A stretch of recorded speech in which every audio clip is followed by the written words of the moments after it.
Tumeiargue na Moses Tisa for I think hours kwa WhatsApp. Ushaiargue na mtu unaona typing alafu anapotea, alafu anapotea anarudi na book. I think screenshots za huyu zinaweza kuwa magazine. He is a staunch Azimio defender. Si ndio? Okay, si Azimio, ilikuwa hata before Azimio.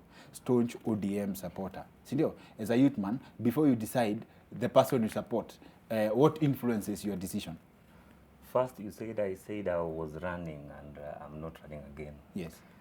Yes, I said I was running, but I didn't mention the year.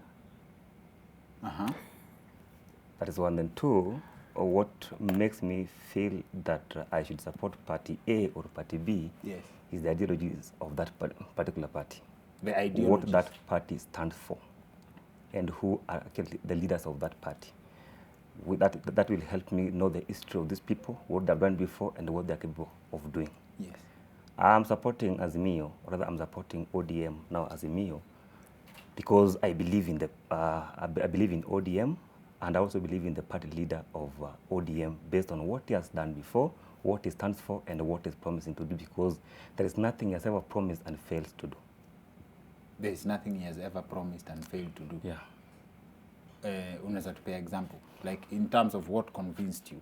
What convinced me, there's so many things, but I want to just pick on one.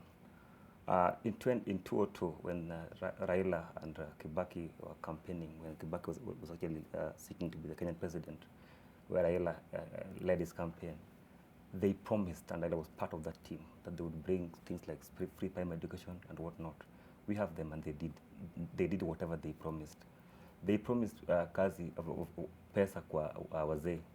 Today, that money is actually being enjoyed by wazee, though these are the political party called UDAs promising that when they come to power, I don't know when they come to power, they will do away with the pesa kwa wazee. So you can see a confused party led by Singoriko Moth politicians, and you can see another party led by people who are vision-oriented. Okay, Singoriko Moth ni nini? Unaongea pole sana. Amjasikia Singoriko Moth, sio? Singoriko Moth ni nini? Now, I've just said that one party that is actually UDA, or let me call it one coalition that is Kenya Kwanza, is a coalition that does not believe in anything. And if they believe in anything, it is anything that is only benefiting them, not benefiting Kenyans. Another coalition that is Azimio coalition has its leaders, those who have track record, they have fought for what we know. They have promised things that, and they have delivered. They are now promising that when they get to power, which is actually some few months from today, they'll better the lives of Kenyans. And they have done it before, and they'll do it again. I'll ask you a question. I know you don't speak for the ODM leader, but mtu anaweza sema, if he has promised something, he delivers. One of the things watu umuuliza sana ni, he was MP for Kibra for the longest time, si ndio? In fact, naweza sema for, let me say 20 years. I don't have the exact term, but let's say 20 years. In 20 years, a visionary leader, hater anaweza argue, that's not enough time to transform the lives. Before the promulgation of 2010 Constitution, something was very funny, that you are given money based on whom you are supporting. The president would choose not to abandon your constituency. Like, let me give you an example. Nyanza has been in opposition for the longest. And there are things that we have never benefited from because we are perceived to be opposition region. Yes. That's why everybody would want to be in the government, to support the government, because if you do so, then the government will wake up in the morning and do some development in your area. So at that time, Raila Odinga was actually fighting the very government that we expected to actually do some development in Kibera. Yes. Two, I don't know of any country without slums, because Kibera is just a slum like any other country. Yes. So if you're saying that Raila did not do A, B, C, D, it has always been politicized. Yes. But Kibera is still Kibera. Yes. Yeah. Okay. Sawa. Tutaiokotea tu hapo na wewe Jaymo. Kwa hiyo point ya amesema Raila defense ya why maybe hajafanya ABCD.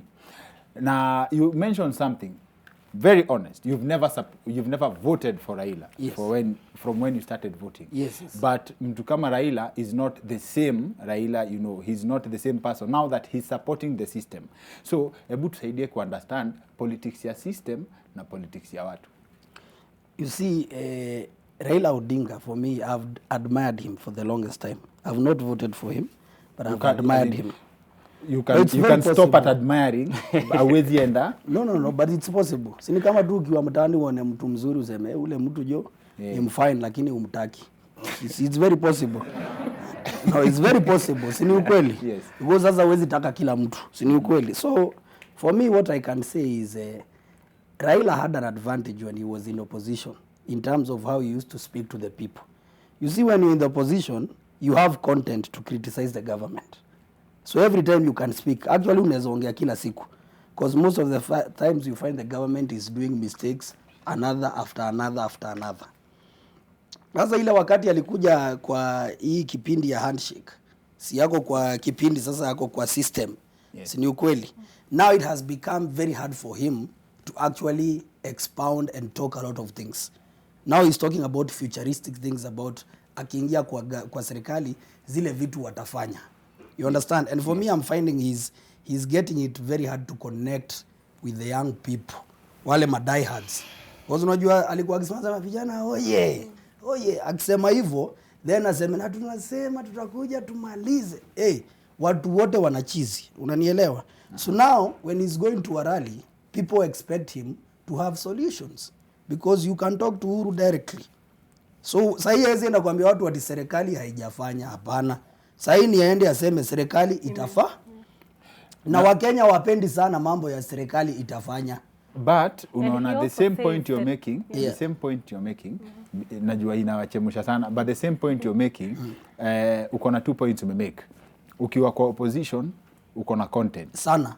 So that makes the DP ako na 2 birds with 1 stone. Ako kwa government na wengine wanasema ako kwa opposition. Yes. But then ukiwa kwa government, ukienda kuambia watu I have a solution, ukienda kuambia watu inaitwaje, ukiwa kwa government unafaa uambie watu I have solution. No, you see, ukiwa kwa government, it's even if you see many government officials, they struggle in rallies.